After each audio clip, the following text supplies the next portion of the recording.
اب جیسے ایک اور اس میں آپ کو وہ ایک دلیل ایک پیش کرتا ہوں. جمہور فقہا کا مسلک یہ ہے کہ جو مرد یا عورت زنا کر لے تو اسے 100 کوڑے بھی لگائے جائیں گے اور جلا وطن بھی کیا جائے گا.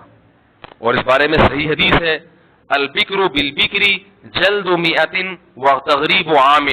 آپ صلی اللہ علیہ وسلم نے فرمایا جب کنوارا کنواری لڑکی سے زنا کرے گا تو 100 کوڑے لگیں گے اور ملک بدر کیا جائے گا اس کو. بالکل متفقن علیہ صحیح حدیث ہے. اس حدیث کی بیس پر امام شافعی اور امام احمد ابن حنبل اس کے قائل ہوں. امام مالک کا اس وقت مجھے ذہن میں نہیں ہے. اس کے قائل ہیں کہ زانی کو 100 کوڑے بھی لگائے جائیں گے اور 1 سال کے لیے ملک سے باہر بھی جلا وطن. امام ابو حنیفہ کا قول یہ ہے, تمام فقہائے حنفی اسی قول کے قائل ہیں کہ صرف 100 کوڑے لگائے جائیں گے. اب کوئی یوٹیوب پہ کلپ بنا کے ڈال سکتا ہے بخاری کی متفقن علیہ صحیح حدیث اور حنفیوں کا مذہب اس کے خلاف. دیکھو حدیث کو نہیں مانتے, یہ تو بخاری کا نام لیتے ہیں, مانتے نہیں ہیں. امام بخاری کی قبر پہ جا کے دعائیں مغفرت ہو رہی ہے, ویسے بخاری کو مانتے نہیں ہیں. بھائی بخاری کو امام بخاری بر صغیر میں پھیلانے والے ہمارے اکابر ہیں, بزرگان دین ہیں, ٹھیک ہے نا. ان کی محنتوں سے بخاری بر صغیر میں پھیلی ہے. تو یہاں بھی مسئلہ یہ ہے کہ قرآن مجید میں سورہ نور میں اللہ نے حکم دیا الزانیۃ والزانی. اب دیکھو میں آیت نمبر نہیں پیش کر رہا, لوگ کہتے ہیں آیت نمبر نہیں, پوری آیت پڑھ کے سنا رہا ہوں بھائی. الزانیۃ والزانی فاجلدوا کل واحد منہما 100 جلدہ. زنا کرنے والا مرد اور عورت دونوں کو 100 کوڑے لگاؤ. ہم یہ کہتے ہیں اللہ نے جو زانی کی سزا بیان کی ہے وہ کتنی ہے؟ 100 کوڑے.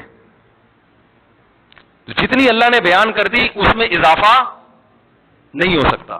لہذا حدیث کو ترک نہیں کی, حدیث میں تعویل کی ہے کہ حدیث میں جو 100 کوڑے ہے وہ تو وہی ہے جو قرآن کا حکم. جو 1 سال کی جلا وطنی وہ سیاستن ہے کہ ہوتا یہ ہے کہ ان دونوں میں عشق معاشقہ ہو گیا تو ان کو 1 سال کے لیے الگ کر دیا جائے. یا جلا وطن کرنے سے فائدہ یہ ہوگا کہ جس علاقے میں انسان گناہ سیکھتا ہے بسا اوقات اس علاقے میں توبہ نہیں کرتا, یہ دوبارہ کرے گا یہ کام.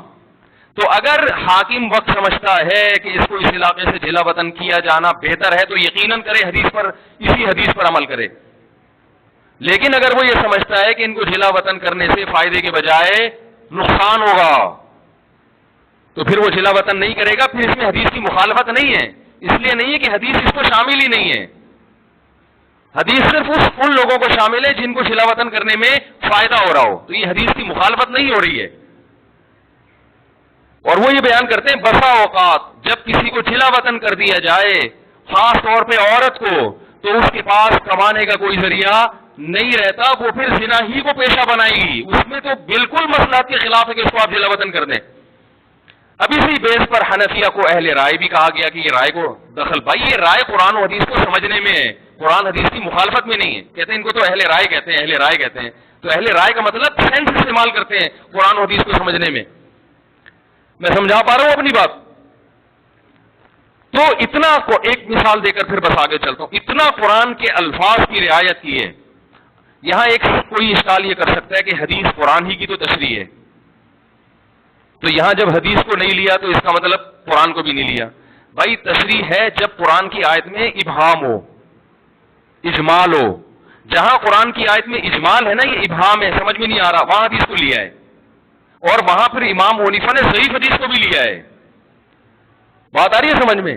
پھر یہ بھی نہیں دیکھا کہ صحیح حدیث کو, کہا کہ نہیں مل رہی تو ضعیف کو لے لو. اپنی رائے سے کہ بہتر ہے کس کو لے لو. جیسے قرآن میں آتا ہے وَامْسَحُوا بِرُؤُوسِكُمْ, تم اپنے سر کا مسح, سر کے ساتھ مسح کرو, سر کے ساتھ.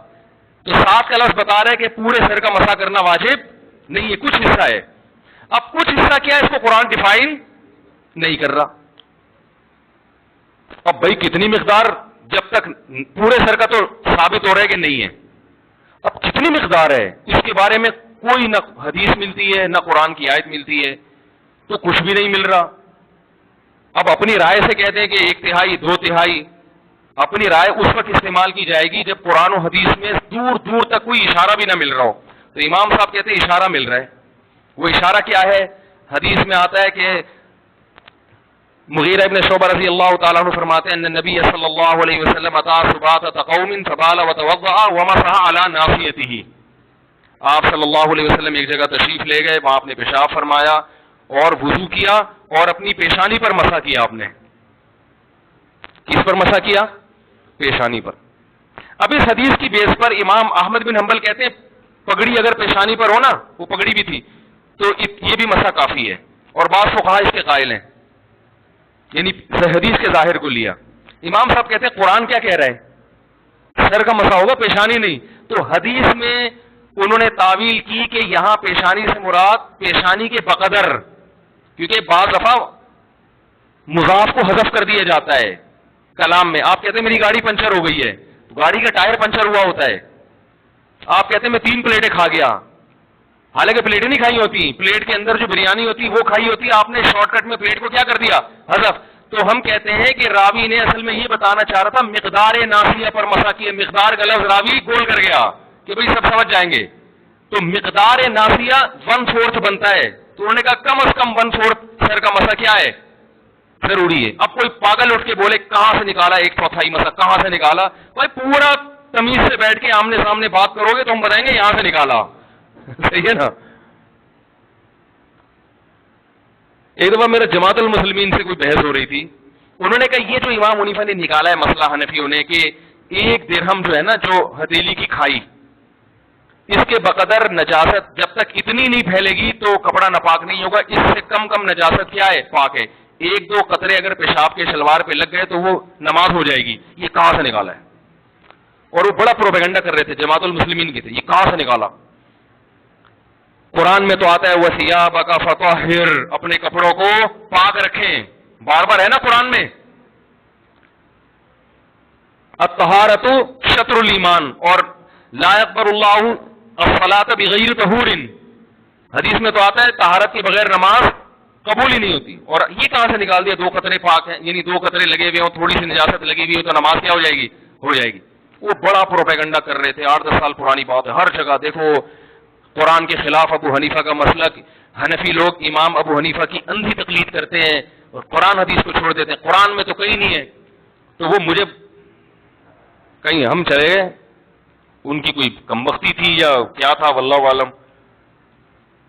تو میں نے ان سے عرض کیا, میں نے کہا دیکھیں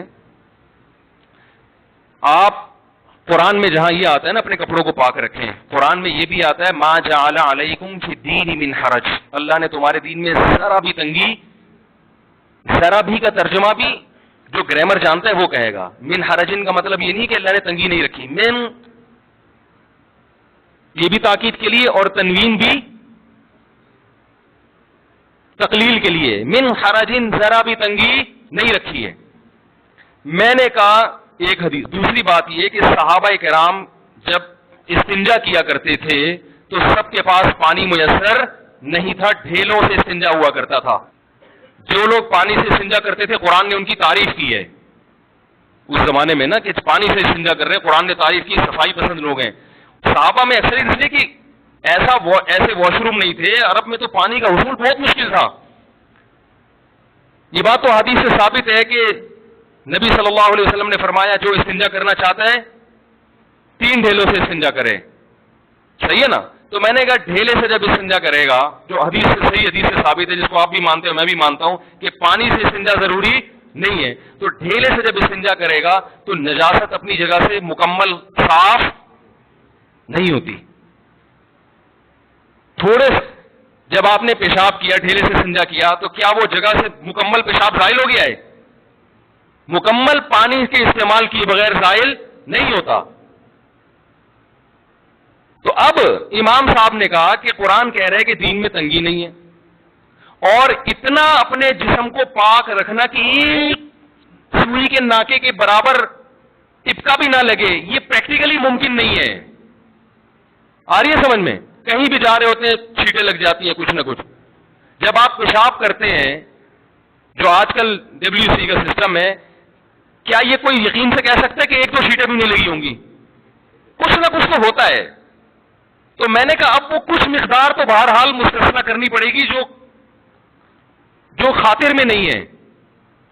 تو اب وہ مقدار میں نے کہا اپنے قیاس سے کرتے, ادھر ادھر سے ایویں کر لیتے, تو وہ پھر اعتراض کا حق تھا. میں نے کہا, انہوں نے کہا کہ بھائی جب انسان قضاء حاجت کرتا ہے تو اتنی فقہا کا اس پر اجماع ہے پوری امت کا کہ اگر جو جگہ جہاں سے قضائے حاجت کی اس نے، اس سے زیادہ اگر نجاست پھیل جائے نا اس جگہ سے ہٹ کے تو پانی سے دھونا واجب ہے، اس سے کم کم میں واجب نہیں ہے. تو انہوں نے اندازہ لگایا اچھا اتنا حصہ قابل معافی ہے. اب وہ بجائے اس کے کہ اس گندی جگہ کا نام لے کے کتابوں میں لکھیں تو نام مہذب استعمال کیا بھائی درہم کے بقدر، یہ ہتھیلی کی گہرائی کے بقدر. اور اس کو آج ہم اپنی زبان میں کہتے ہیں 5 روپے کے سکے کے برابر جو ہے نجاست لگی ہو تو وہ کیا ہے؟ اب کوئی 5 روپے کا سکہ تو بخاری میں کہیں نہیں ہے، تو یہ پاگل ہونے کی علامت ہے آپ کے. آپ مدرسے میں بیٹھ کے پراپر علم حاصل کرو تو آپ کو 5 کے سکے بھی نظر آئیں گے اور 10 کے نوٹ بھی نظر آئیں گے انشاءاللہ. ایسا سمجھیں.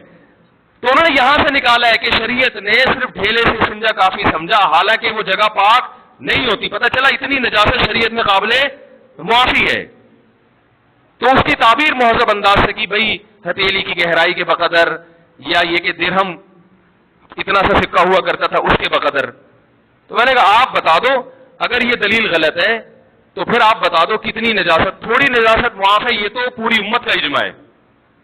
اور یہ تو آپ بھی جب تنہائی میں بیٹھ کے غور کرو گے نا آپ بولو گے بھائی ایسا نہیں ہو سکتا کہ ایک چھیٹا بھی نہ پڑے. ٹھیک ہے نا؟ آپ بھی کہو گے یار یہ تو نہیں ہو سکتا، ناممکن ہے.